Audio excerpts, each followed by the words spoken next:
नमस्कार, मैं आचार्य अनुपम जोली तुला राशि वाले लोगों के लिए आगामी सप्ताह का राशिफल लेकर आया हूँ। आगामी सप्ताह से मतलब है 23 मार्च से 29 मार्च के बीच में ग्रहों का आपके जीवन पे असर और उसके समाधान।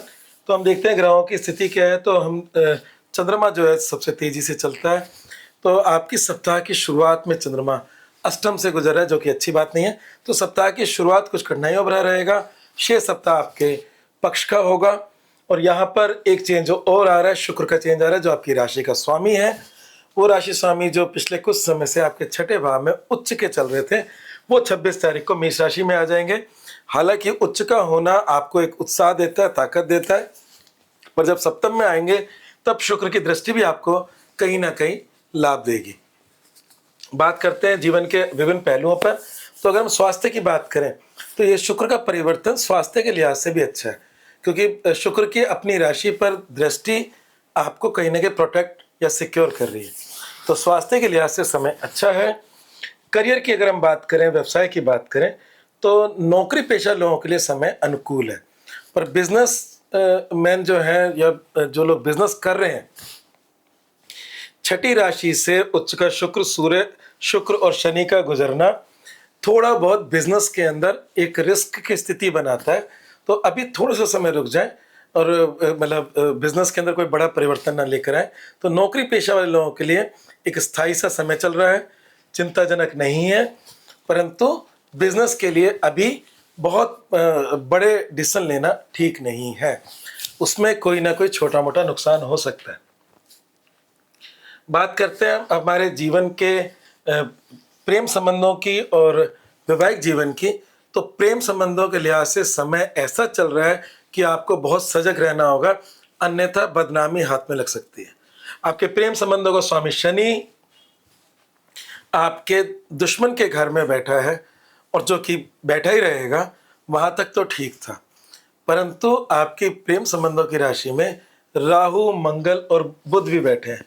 और ये जो राहु का आपके प्रेम संबंधों की राशि में बैठना, प्रेम संबंधों का लॉर्ड आपके छठी राशि में बैठना, ये आपके प्रेम संबंधों बिटर अनुभव, बुरे अनुभवों या कड़वाहट की बात कर रहा है। और उस कड़वाहट के अंदर किसी न किसी प्रकार की बदनामी भी हो सकती है। तो इसलिए आपको केयरफुल रहना चाहिए। अब बात करते हैं वैवाहिक जीवन की। वैवाहिक जीवन के हिसाब से मंगल जरूर वो राहु और बुध के साथ बैठे हैं और शनि की राशि में बैठे हैं, पर फिर भी ये आपका नेगेटिव को बहुत ज़्यादा नहीं दिख रहा। तो वैवाहिक जीवन जैसा चल रहा है वैसा चलता रहेगा, उसमें किसी प्रकार का कोई चिंताजनक बात नहीं दिख रही। सिर्फ प्रेम प्रसंगों में बिल्कुल आप बचें, जीवन बेदाग रहना चाहिए, और इस समय आपके पक्ष का नहीं चल रहा। बात करते हैं जीवन के बाकी एरियाज की। अगर हम शिक्षा की बात करते हैं तो शिक्षा में भी भांति भांति की अड़चने, परेशानियां आ रही हैं। तो इस समय आपको कंसंट्रेट होकर अपने पढ़ाई पे ध्यान देना होगा, अन्यथा ये साल आप बिगाड़ सकते हो। तो ये बहुत कुछ आप पर निर्भर कर रहा है। ग्रह जब सपोर्ट नहीं कर रहे होते तो हमने अपनी विल पावर से काम लेना होता है। तो इस समय थोड़ा बहुत आपका पढ़ाई के अंदर उच्चाहट कह लो या उससे मन भटकना कह लो, तो मन भटका का समय है। उस मन भटका आपको लेकर आना होगा, क्योंकि ये भी हाई टाइम है आपके लिए। मार्च का महीना चल रहा है, तो इस समय आपको पढ़ाई पे थोड़ा सा ध्यान देना चाहिए। 2-3 उपाय देता हूँ मैं। आपके जो कमरा हो जिसमें पढ़ाई कर रहे हो वो साफ सुथरा होना चाहिए। पूर्व मुखी होकर या उत्तर मुखी होकर पढ़ाई करें, ठीक है। और अगर संभव हो सके तो आपके घर के नॉर्थ ईस्ट में अगर कमरा है तो उसमें पढ़ाई करें।